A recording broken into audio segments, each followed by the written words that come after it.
And this right here is the truth for a lot of people that collectively resonate with my messages about how we are overcoming those moments where we were in these different groups of people that were just so abusive, like took bullying to a whole new level. This was bullying, this was assault, this was harassment, this was gang mobbing.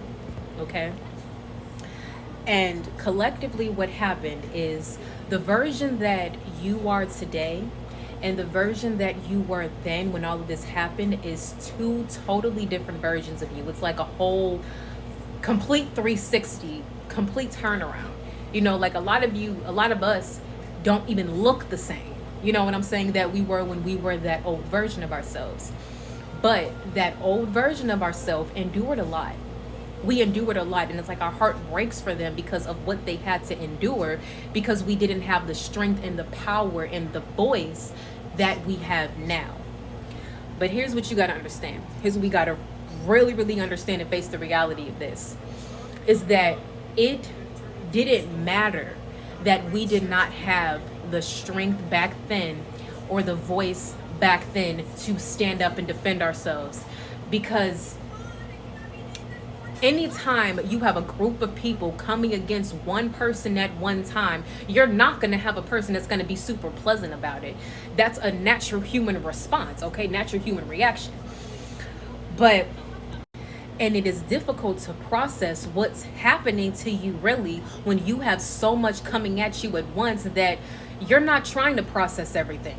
You're not trying to find solutions on how to get these people to stop. What you're trying to do is you're just trying to survive. You're trying to dodge the bullets. Okay, you're trying to dodge all of these swords being thrown at you all at once from all different directions. And no matter how much you try to swing and fling out of the way, you still kept getting hit. So it was a survival moment that you were in. They raged war on you, baby. Come on now. You're a warrior, baby. You are one of God's strongest soldiers. You are a warrior, baby, because these people raged war against you. And it did not matter that at the time you did not have the strength, you did not have the power that you have now. You did not have a voice, because they should not have went against you anyway.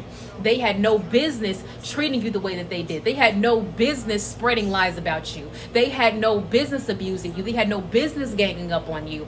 All of that was their choice of how they chose to treat you, because when they saw you and they thought of all the things that they could have done, they could have said no. They could have chose not to, but they chose to hurt you. And when they saw that you were sort of weak in a way, that you weren't really fighting back, they got worse. These people raged war against you, and they chose to hurt you. They chose to do what they wanted to do.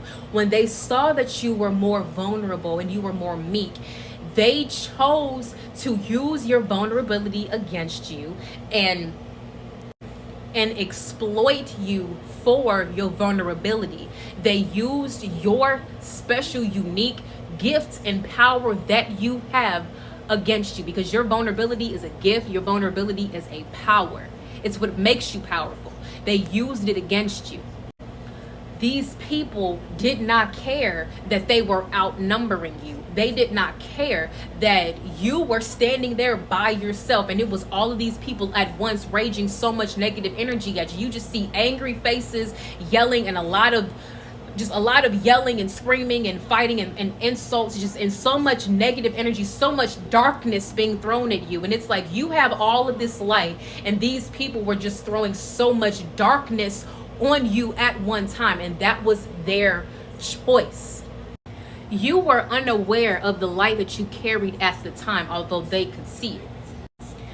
Those people had no mercy when it came to you. They had no mercy when it was all of them ganging up on you at once. They had no mercy when they knew that the lies being spread about you were lies, but they chose to believe the lie just to have a reason to be against you. These people made it their duty to be against you. These people intentionally wanted to come against you.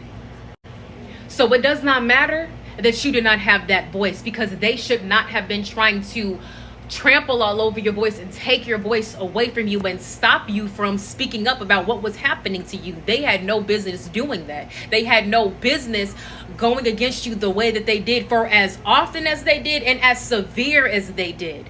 They had no mercy for you.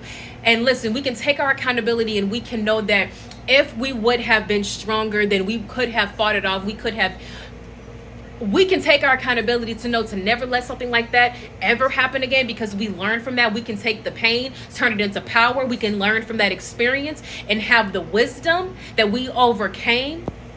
But at the end of the day, you know a person by their fruit. If a person looks at someone that's vulnerable and they intentionally try to crush that person and make that person feel small and weak, and they just want the person to just experience so much but they just give up on themselves, you have run into people that are heavily infested with demonic influence and entities living within them. You were against the damn devils, bro.